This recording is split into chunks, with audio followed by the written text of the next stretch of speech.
Hi hello ನಮಸ್ಕಾರ. ಚಾನಲ್ಗೆ ಸ್ವಾಗತ. ಚಾನಲನ್ನು ಯಾರು ಸಬ್ಸ್ಕ್ರೈಬ್ ಮಾಡದೆ ನೋಡ್ತಾ ಇದ್ದೀರೋ ಅವರಲ್ಲಿ ಒಂದು ರಿಕ್ವೆಸ್ಟ್, ಚಾನಲನ್ನು ಸಬ್ಸ್ಕ್ರೈಬ್ ಮಾಡಿ, ಲೈಕ್ ಮಾಡಿ, ಶೇರ್ ಮಾಡಿ ಮತ್ತು ಕಮೆಂಟ್ ಮಾಡಿ. ನ್ಯೂಮರಾಲಜಿ ಸೀರೀಸಲ್ಲಿ ಇವತ್ತು ನಂಬರ್ 7ರ ಬಗ್ಗೆ ಮಾತಾಡೋಣ. ಯಾವುದೇ ತಿಂಗಳಿನ 7, 16, 25, 7, 16, 25 ಈ ದಿನಾಂಕ ಹುಟ್ಟಿರೋರು ನಂಬರ್ 7ರ ಕೆಳಗಡೆ ಬರ್ತಾರೆ. ನಂಬರ್ 7ಅನ್ನು ಕೇತು ರೆಪ್ರೆಸೆಂಟ್ ಮಾಡ್ತಾನೆ. ಇವರ ಬಗ್ಗೆ ಹೇಳಬೇಕಂದ್ರೆ ಈ ನಂಬರ್ ಒಂದು ಸ್ಪಿರಿಚುವಲ್ ನಂಬರ್ ಅಂತ ಹೇಳ್ತಾರೆ. ಧ್ಯಾನ, ಪೂಜೆ, ಮೆಡಿಟೇಷನ್ ಇವೆಲ್ಲ ಇವರಲ್ಲಿ ಕಾಣುವ ಮುಖ್ಯ ಗುಣಲಕ್ಷಣಗಳು. ಒಳ್ಳೆ ಇಂಟ್ಯೂಷನ್ ಪವರ್ ಇರುತ್ತೆ ಇವರಿಗೆ. ಭಕ್ತಿ ಭಾವದಲ್ಲಿ ಶರಣಾಗುವುದು ಅಂತ ಹೇಳ್ತಾರಲ್ಲ, ಅದು ಇವರಿಗೆ ಹೇಳಿ ಮಾಡಿಸಿದ ಹಾಗೆ ಇರುವ ಒಂದು ಟ್ಯಾಗ್ಲೈನ್. ಭಾವಜೀವಿಗಳು, ಸೆನ್ಸಿಟಿವ್ ಆಗಿರ್ತಾರೆ ಸ್ವಲ್ಪ. ಮತ್ತು ಇವರು ಒಳ್ಳೆ ಗುಡ್ ಲಿಸನರ್, ಅಂದರೆ ಯಾರಾದರೂ ಏನಾದರೂ ಇವರ ಹತ್ರ ಬಂದು ವಿಷಯ ಹೇಳ್ಕೊಂಡಾಗ ಅದನ್ನು ಕ್ಲಿಯರ್ ಆಗಿ ಕೇಳಿಸ್ಕೊಳ್ಳುವಂಥ ಒಂದು ಗುಣ ಇರುತ್ತೆ ಇವ್ರ ಹತ್ರ. ಮತ್ತು ಟೈಮಿಂಗ್ಸಲ್ಲಿ ಪಂಕ್ಚುವಾಲಿಟಿ ಇರುತ್ತೆ, ಅಂದರೆ ಹೇಳಿದ ಟೈಮಿಗೆ ರೀಚ್ ಆಗೋದು, ಆ ಥರದ್ದೆಲ್ಲ. ಅಂದರೆ ಟೈಮಿಂಗಲ್ಲಿ ಒಂದು ಪಂಕ್ಚುವಾಲಿಟಿ ಅಂತ ಹೇಳ್ತಾರಲ್ಲ, ಅದು ಇವ್ರ ಹತ್ರ ಇರುತ್ತೆ. ಮತ್ತು ಇವರಲ್ಲಿ 2 ಕ್ಯಾಟಗರಿ ಇರುತ್ತೆ. ಒಂದು ವಿಪರೀತ ಭಕ್ತಿಭಾವ, ಪೂಜೆ, ಮಂತ್ರ ಈ ಥರ ಫಾಲೋ ಮಾಡ್ತಾ ಇರೋರು. ಇನ್ನೊಂದು ಕ್ಯಾಟಗರಿ ಏನು ಅಂತಂದರೆ, ಅವರಿಗೆ ಸ್ವಲ್ಪ ಭಕ್ತಿ ಭಾವ, ಪೂಜೆ ಇದರಲ್ಲೆಲ್ಲ ಅಷ್ಟು ವಿಶ್ವಾಸ ಇರಲ್ಲ, ಕಡಿಮೆ. ಒಂದು ಯಾಂತ್ರಿಕತೆಯ ಬದುಕು ಸಾಗಿಸ್ತಾ ಇರ್ತಾರೆ ಇವರು.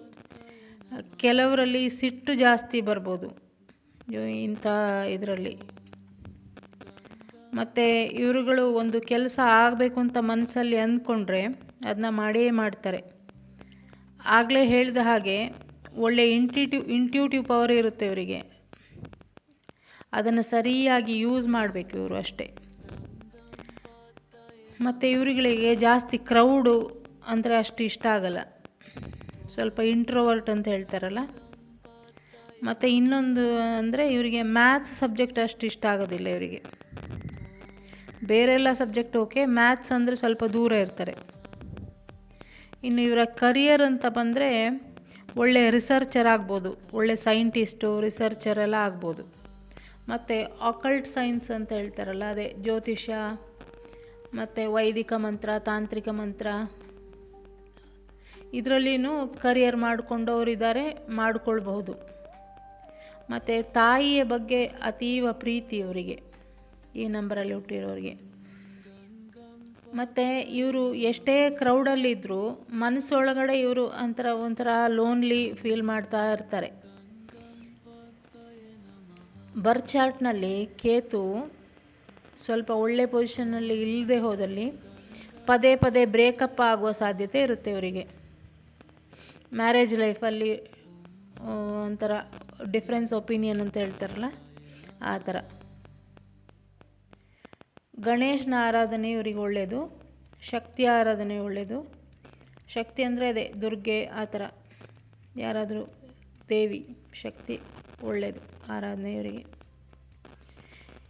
ಮತ್ತು ಯಾವುದಾದ್ರೂ ಒಂದು ದೇವರನ್ನು ಇಷ್ಟ ದೇವರಾಗಿ ಹಿಡ್ಕೊಂಡು ಅದರಲ್ಲಿ ಒಂಥರ ಕನೆಕ್ಟ್ ಆಗೋದು, ಅಂದರೆ ಶರಣಾಗತಿ ಮುಖ್ಯ ಇವರಿಗೆ. ಮೇಲಿಂದ ಮೇಲೆ ಪೂಜೆ ಮಾಡೋದು ಅದೆಲ್ಲ ಅಲ್ಲ, ಅಂದರೆ ಸ್ವಲ್ಪ ಕನೆಕ್ಟ್ ಆಗಿ, ಈಗ ಒಂದು ಶರಣಾಗತಿ ಅಂತ ಹೇಳ್ತಾರಲ್ಲ, ಭಾವಪೂರ್ಣವಾಗಿ ಒಂದು ಸರೆಂಡರ್ ಆಗೋದು ಇದೆಯಲ್ಲ, ಅದು ಒಳ್ಳೆಯದು ಇವರಿಗೆ. ಮತ್ತು ರೆಮಿಡಿ ಅಂತ ಬಂದರೆ ಸ್ಟ್ರೇ ಡಾಗಿಗೆ, ಬೀದಿ ನಾಯಿಗಳಿಗೆ ಫೀಡ್ ಮಾಡೋದು, ಹಕ್ಕಿಗಳಿಗೆ ಫೀಡ್ ಮಾಡೋದು, ಮತ್ತು ಸ್ವಲ್ಪ ದಾನ ಧರ್ಮ ಎಲ್ಲ ಮಾಡಿದರೆ ತುಂಬ ಒಳ್ಳೆಯದು ಇವರಿಗೆ. ಇವರ ಲಕ್ಕಿ ಡೇಟ್ ಬಂದು 2, 4, 6, 7. ಇವರ lucky colours white, grey, brown, green. ಇದಿಷ್ಟು ಇವರಿಗೆ ಲಕ್ಕಿ ಕಲರ್ಸು. ಇದಿಷ್ಟು ಇವರ ಬೇಸಿಕ್ ಮಾಹಿತಿಗಳು. Thank you for watching.